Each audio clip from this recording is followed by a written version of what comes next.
Hey everyone, this is Akansha Pandey and I welcome you guys to mobile पाठशाला। आप सारे बच्चों का एक बार फिर से मोबाइल पाठशाला पर बहुत बहुत स्वागत है। स्टार्ट करेंगे आज के सेशन को। फटाफट से आप सारे बच्चे आ जाइए, वीडियो को शेयर कर दीजिए, लाइक कर दीजिए एंड कमेंट करके बता दीजिए ऑडियो वीडियो परफेक्ट है नहीं, फिर हम सेशन को स्टार्ट करें।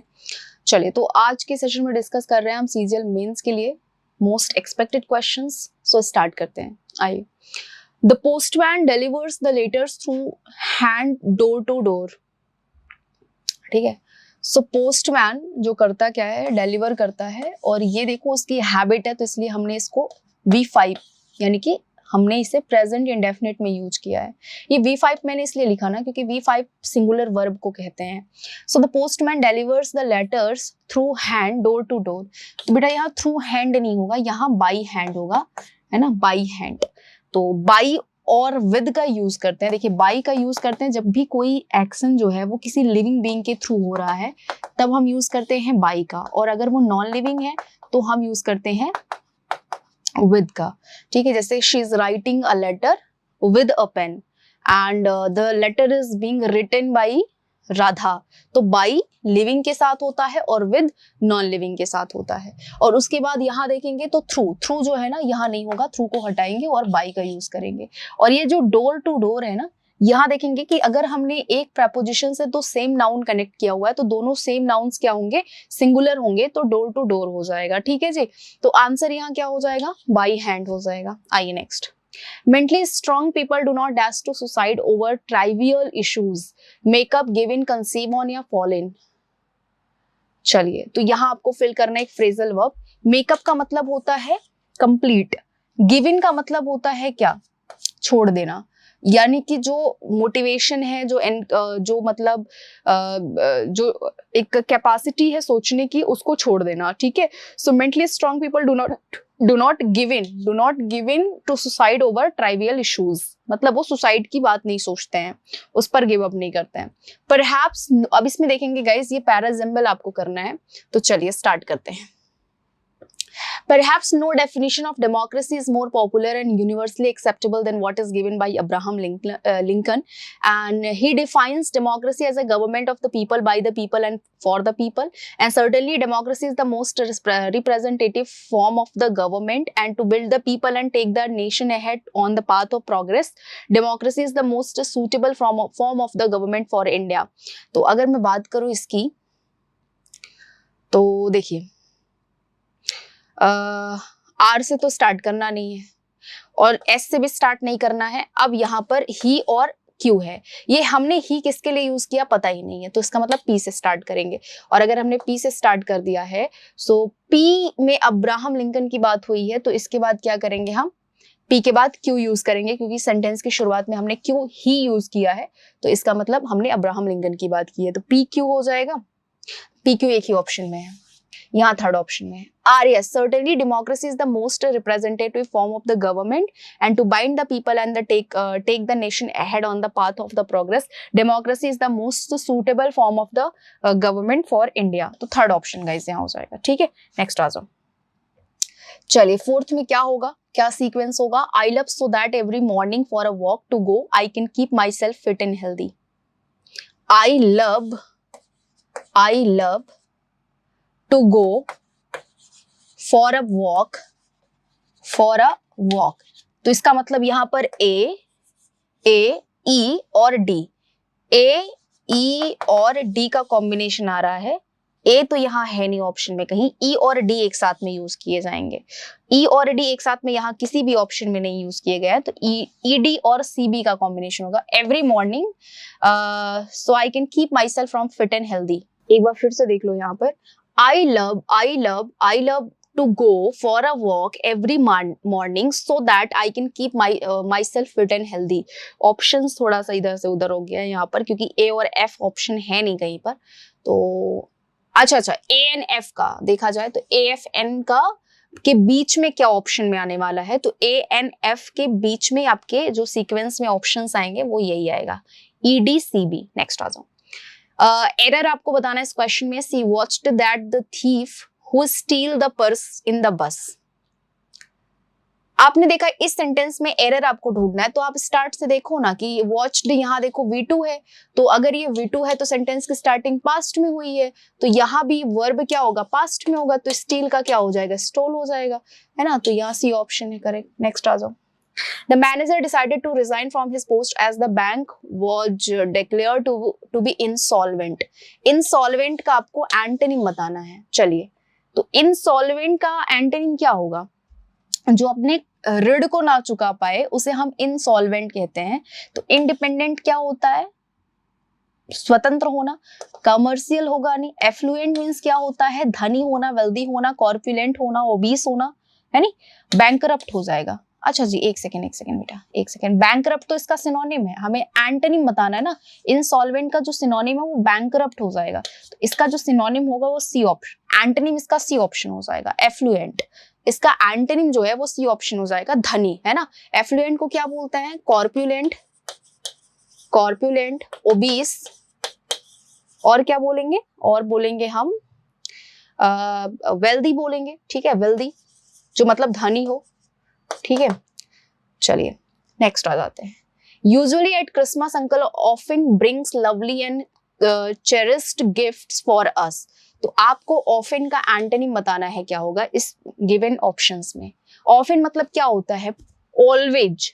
ऑफन मीन्स क्या होता है, ऑलवेज। तो यूजुअली मीन्स होता है हमेशा, हमेशा, ठीक है। लवली नहीं होगा, चेरिस्ड नहीं होगा, यहाँ सेल्डम हो जाएगा। सेल्डम का मतलब होता है मुश्किल से कभी, तो इसका जो एंटोनिम होगा वो फर्स्ट ऑप्शन हो जाएगा। आइए नेक्स्ट। चलिए, तो इस सेंटेंस में एक्टिव वॉइस क्या होगा, इस सेंटेंस का एक्टिव वॉइस बताना है। अब एक्टिव वॉइस में देखिए वुड का यूज करेंगे नहीं आप, ठीक है। और आप देखिए ये न्यू बुक जो है ना ऑन गेम्स, ये आपका ऑब्जेक्ट है, और जो सब्जेक्ट है वो पब्लिशर है, सब्जेक्ट पब्लिशर है। तो एक्टिव वॉइस में जाना होगा तो पब्लिशर का यूज पहले करेंगे आप, तो हमने किया भी हुआ है। The publisher will publish a new book on game next week. अच्छा, बात तो रिलीज होने की चल रही है ना, तो पब्लिश क्यों होगा, पब्लिश होगा नहीं। और ये तो आपका फ्यूचर कंटिन्यूअस है, तो इसका मतलब ऑप्शन केवल एक ही है आपका, फर्स्ट ऑप्शन है, ठीक है। नेक्स्ट आ जाओ। चलो next. The movie was released as expected. चलो, लेटर क्या है, कंपैरेटिव है, तो इसके पहले मोस्ट नहीं आएगा। लेटर के साथ THEN नहीं आता है, THAN आता है, तो मतलब ये ऑप्शन भी नहीं है। और मोर लेटर डबल कंपैरेटिव हम यूज करते नहीं है, तो मतलब फर्स्ट ऑप्शन होगा, लेटर देन। नेक्स्ट आ जाइए। Rahul is dash coding, skilled on, strong on, experience of, experienced in. चलिए, तो स्किल जो है ना, ये हम बाहरी चीजों के लिए यूज करते हैं। स्किल जैसे कि आप डांस में स्किल्ड हैं, आप पेंटिंग में स्किल्ड हैं, यहाँ पर आपका एक्सपीरियंस्ड इन हो जाएगा। जब हम किसी चीज को बहुत मेहनत से सीखते हैं ना, और किसी चीज की हमें डीप नॉलेज होती है, लाइक टेक्निकल जो नॉलेज होती है ना, उसे स्किल नहीं बोलते हैं, उसे एक्सपीरियंस बोलते हैं। तो एक्सपीरियंस्ड इन कोडिंग आपका हो जाएगा, डी ऑप्शन है। The science and art of growing vegetables, fruits and flowers क्या होता है, 11th बताएंगे सभी।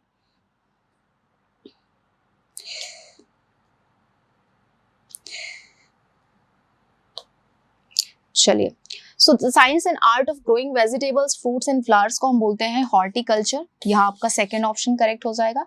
हर्पेटोलॉजी क्या होता है, the study, it's the branch of zoology जो डील करते हैं एम्फीबियंस को लेकर के। यानी कि जो एम्फीबियंस का जो स्टडी होता है, एम्फीबियंस का, रेप्टाइल्स की जो स्टडी होती है, उसे हम बोलते हैं हर्पेटोलॉजी। तो यहाँ पर ये स्टडी ऑफ एम्फीबियंस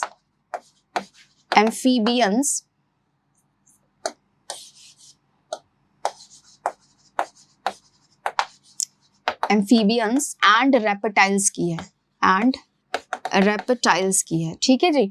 तो फर्स्ट ऑप्शन हर्पेटोलॉजी नहीं होगा यहाँ पर, क्योंकि ये तो रेप्टाइल्स के नॉलेज को, साइंस को हम बोलते हैं। और हॉर्टिकल्चर यहाँ आपका करेक्ट ऑप्शन हो जाएगा। हैपोलॉजी क्या होता है, तो ओमिशन ऑफ साउंड होता है। ओमिशन ऑफ साउंड हम ज्यादातर पोएट्री में यूज करते हैं, ओमिशन ऑफ साउंड को हम हैपोलॉजी बोलते हैं, ये ज्यादातर राइटर्स करते हैं। जैसे कि प्रोबेबली को प्रॉबली बोल दिया गया, जैसे हम प्रोबेबली लिखते हैं कुछ इस तरह से, प्रोबेबली, और इसको प्रोबेबली ना बोल करके प्रॉबली बोल दिया जाए, तो ये हो जाएगा ओमिशन ऑफ साउंड और इसी को हम बोलते हैं एपोलॉजी। हर्बिंग क्या होता है? हब्स को हम बोलते हैं हर्बिंग, तो ये भी ऑप्शन नहीं है आपका। करेक्ट ऑप्शन आपका सेकंड है horticulture. One who is a boot liquor and flatterer, जो चापलूसी करने वाला होता है उसका वन वर्ड क्या होगा? गोल्ड डिगर, ग्रेगेरियस, साइकोफेंट या मैनिपुलेटिव।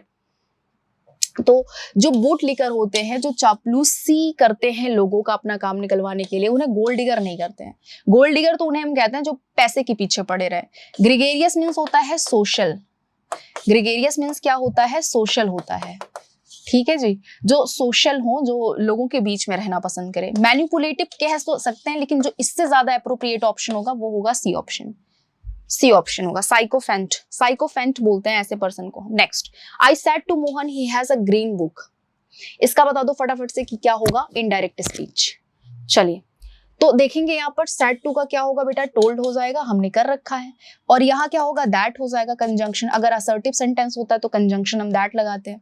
और ही हैज अ ग्रीन बुक, तो इसका क्या हो जाएगा? He had a green book, क्योंकि ये हमारा पास्ट में है। रिपोर्टिंग वर्ब अगर पास्ट में होता है तो इनडायरेक्ट में हमारी रिपोर्टेड स्पीच भी चेंज हो जाती है, मतलब प्रेजेंट का पास्ट हम कर देते हैं। तो हैड नहीं होगा बिल्कुल भी, और हैव भी नहीं होगा, और हैज भी नहीं होगा। तो यहाँ केवल आपका सी ऑप्शन करेक्ट है। नेक्स्ट आ जाओ। Okay, he the farmers grow dash in their fields. तो फार्मर्स अपने फील्ड्स में क्या ग्रो करते हैं? फार्मर्स अपने फील्ड्स में क्या? मेज, माइज, नहीं माइज, यहाँ डी ऑप्शन आपका करेक्ट होगा। ठीक है, D option.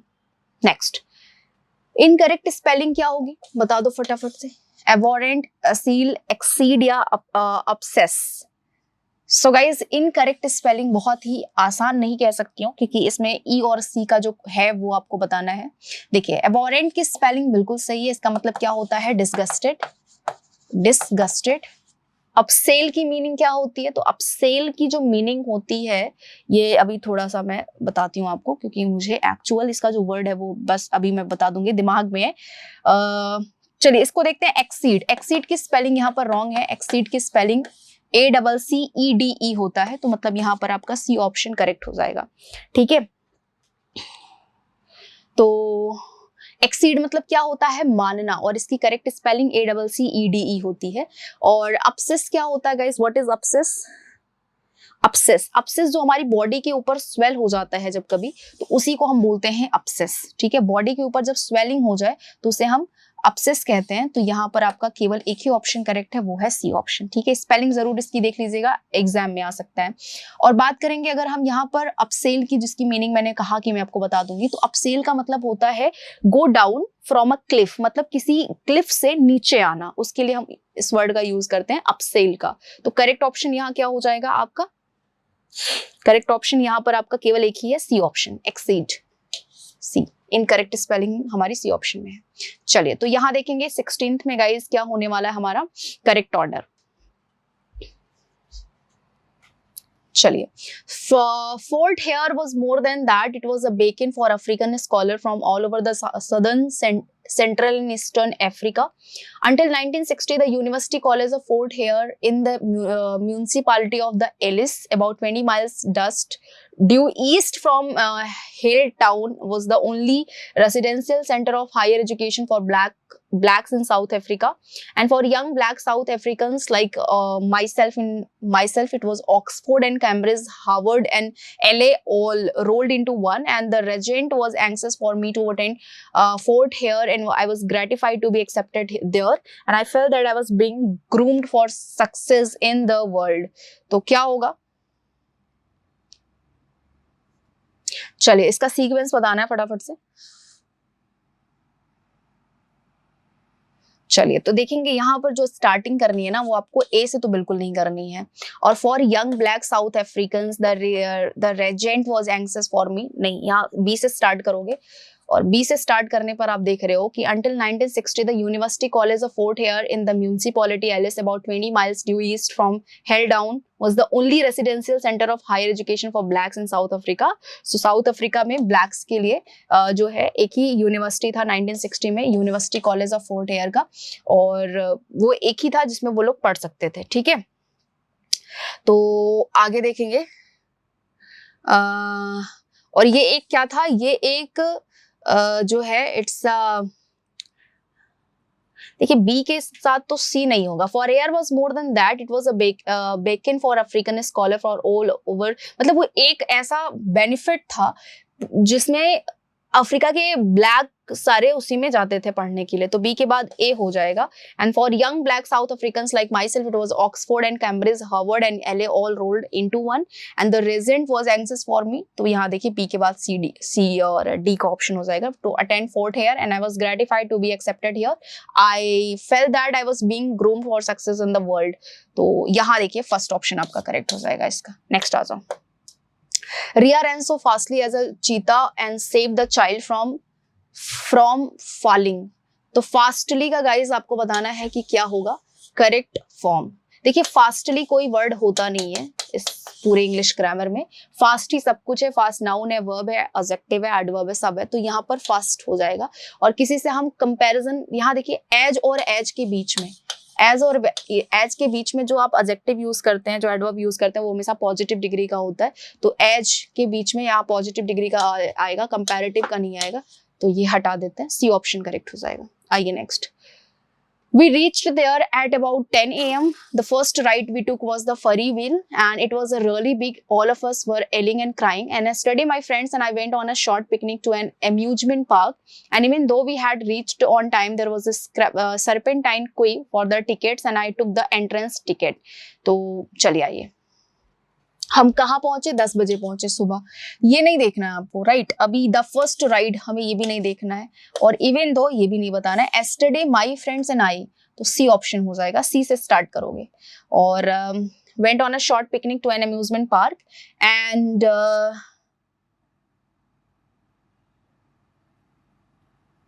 We reached there on time, हम पिकनिक अच्छे से पहुंच गए, टाइम से पहुंच गए।